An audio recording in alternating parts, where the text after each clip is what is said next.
There are few places as emblematic of America's struggle with civil rights than the Edmund Pettus Bridge in Selma, Alabama.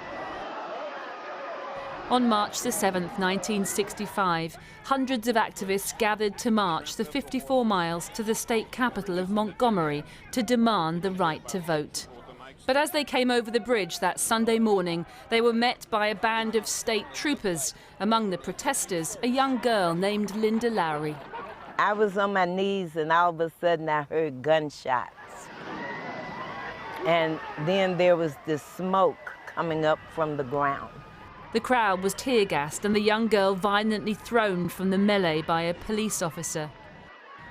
She tried to escape, but as she did, she was chased and beaten.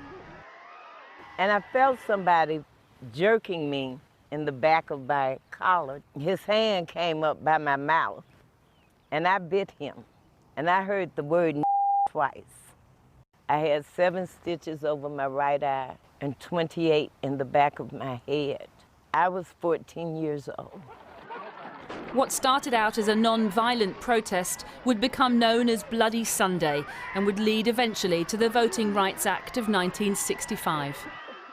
But it was 55 years later, just after the killing of George Floyd, when Linda re-watched the footage of herself on the bridge, that the trauma of that day came full circle. The day I saw that footage of me being kicked and beaten, all I could see was that hatred that I saw Chauvin have with his knee on George Floyd's neck.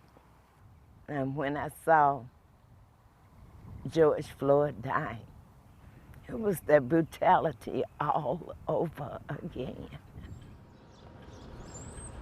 That so much time had passed, but so little had changed, is in many ways the story of America's battle with racial inequality.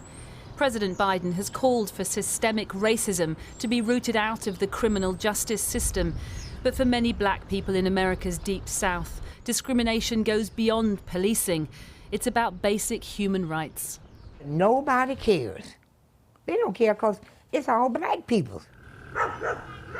Charlie May lives in the small town of Hayneville, half an hour from the bridge in Selma, once a centre for cotton production. Now the industry has faded, but the racial divide remains. Handsome white houses for wealthier, mostly white residents line the manicured streets, while many poorer black families live on a dead-end road where the city chose to site a giant sewage lagoon. When it rains, the system frequently fails and sewage backs up into their homes and gardens.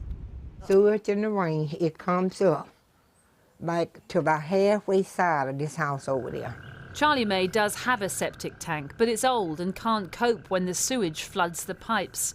Others can't afford one and pump their sewage directly onto the land.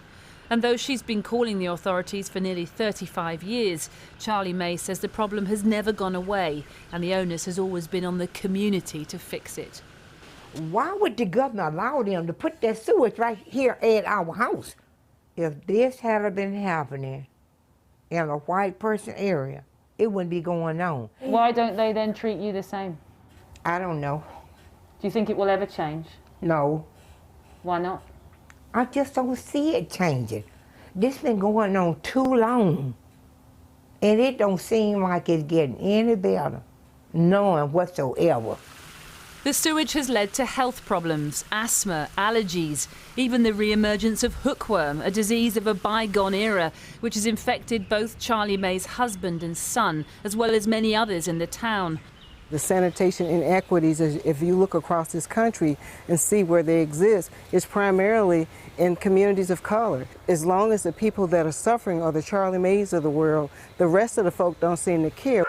People in the UK listening to this will be scratching their head that in 2021, houses aren't hooked up to proper sewage and sanitation systems. How is that possible? I don't understand how other people have normalized it. Are they so has racism made them so blind that this is okay, as long as they think the person that's impacted is black or indigenous or brown and not white?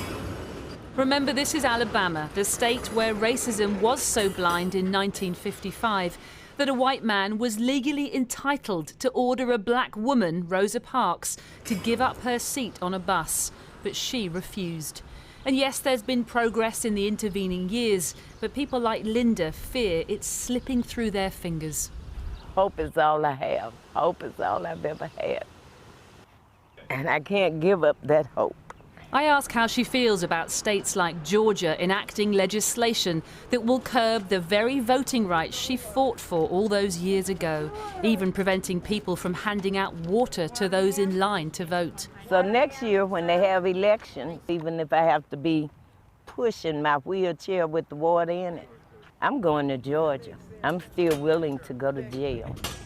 Ain't gonna let nobody turn me around, turn me around.